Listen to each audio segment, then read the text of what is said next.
Nagsimula ng mag-jogging at mag-abs workout si Manny Pacquiao sa Los Angeles para paghandaan ang kanyang paparating na laban sa January 24, 2026. Unang araw pa lang ng training niya ay may mga fans nang bumibisita, nagpapapicture at nagpapa-autograph. Bagaman hanggang ngayon ay hindi pa kumpirmado kung sino ang makakalaban ni Pacquiao. Pero maganda sana kung si Rolly Romero ang makakaharap niya para may nakatayang belt. Kung sakaling manalo siya ay isa na namang bagong achievement. Sa edad na 47 ay naging isang kampiyon.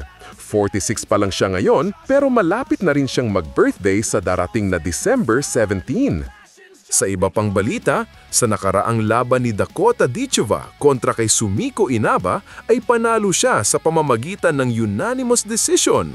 Patuloy niyang dinomina ang kalaban hanggang sa matapos ang huling round.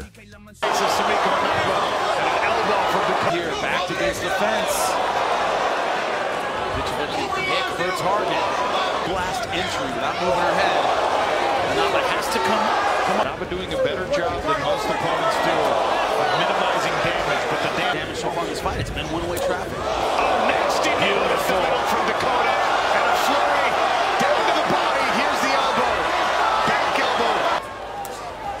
Nice leg kick, spin 150. Sa kanyang interview ay ibinunyag niya na sa gitna ng laban ay aksidenteng na injury ang kanyang kaliwang kamay.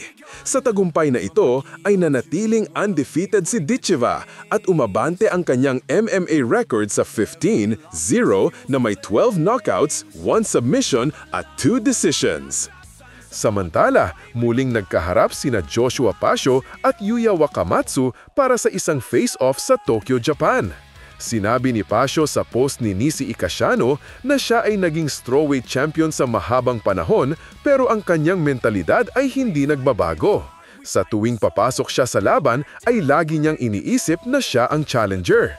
Iyon ang lagi niyang iniisip at nakatulong ito ng malaki sa kanya. Abangan natin ang mga susunod pang mga update.